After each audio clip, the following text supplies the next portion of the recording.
Bonjour, mesdames et messieurs, bienvenue dans ce flash d'information. Ce dimanche 4 juin, les chrétiens célèbrent la Pentecôte.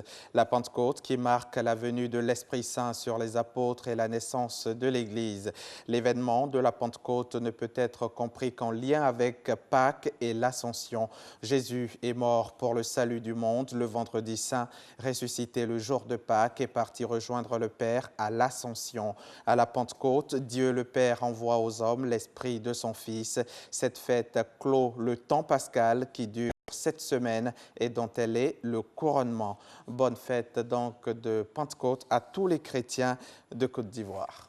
Le président de la République, son Excellence, M. Alassane Ouattara, a quitté Abidjan hier samedi 3 juin pour Monrovia, au Libéria, où il prendra part au 51e sommet ordinaire des chefs d'État et de gouvernement de la Communauté économique des États de l'Afrique de l'Ouest, CEDEAO, qui se tiendra le dimanche 4 juin 2017. Ce sommet sera marqué par l'examen de la demande d'adhésion du Maroc à la CEDEAO en tant que pays membre.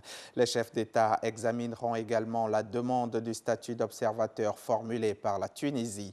En outre, ce 51e sommet ordinaire verra l'élection du nouveau président en exercice de la conférence des chefs d'État et de gouvernement de la CEDEAO.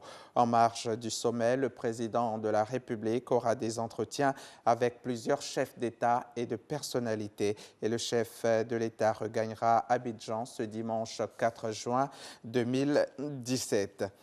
Depuis vendredi, la Côte d'Ivoire, vous le savez, est élue au Conseil de sécurité de l'ONU pour la période 2018-2019 comme membre non permanent. Une élection qui coïncide quasiment avec la dernière séance d'information sur la Côte d'Ivoire examinée par le Conseil de sécurité.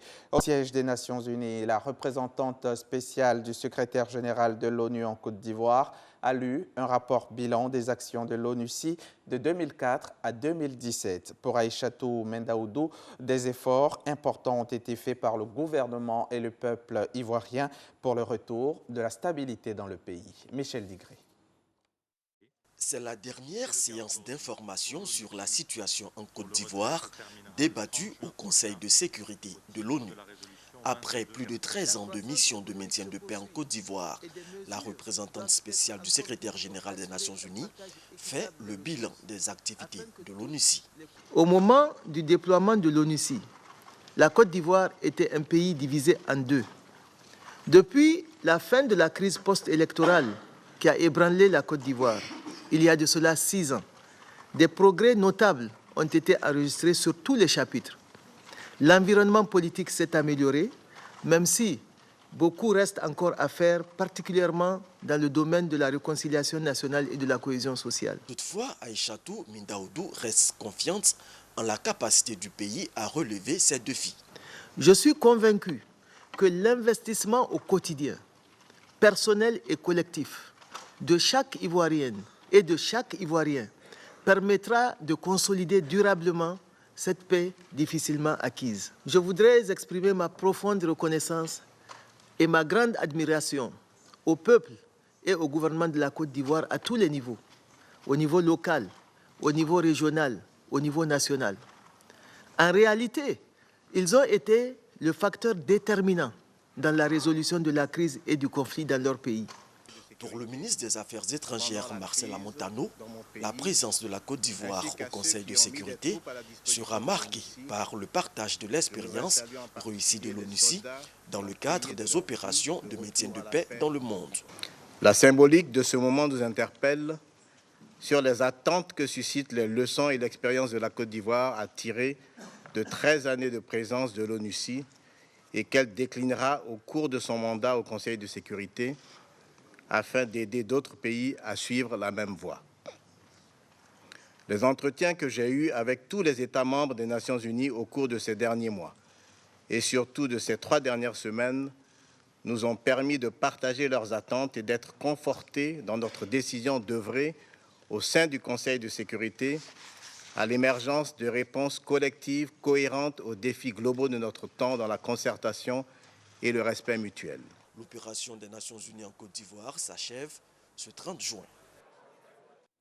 Mademoiselle Monjalia Gbané, 21 ans, pour 60 kg, tour de bassin 94 cm et un tour de poitrine de 89 cm. Elle a Miss Côte d'Ivoire 2017. Elle a été élue avec 14,50% du vote dans la nuit d'hier à aujourd'hui au cours de la finale de ce concours. La nouvelle reine de la beauté ivoirienne, haute d'1,85 m, est étudiante en deuxième année de gestion commerciale.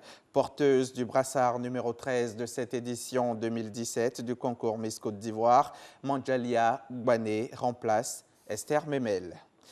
L'Angleterre a été de nouveau frappée par le terrorisme ce samedi 3 juin au soir, moins de 15 jours après l'horreur de Manchester où a eu lieu un attentat suicide à la sortie d'un concert le 22 mai 2017. C'est Londres qui est touché une fois encore. Une attaque à la voiture bélier puis au couteau menée par plusieurs hommes armés. Bilan 7 morts et 48 blessés hospitalisés. Les 3 assaillants ont été abattus.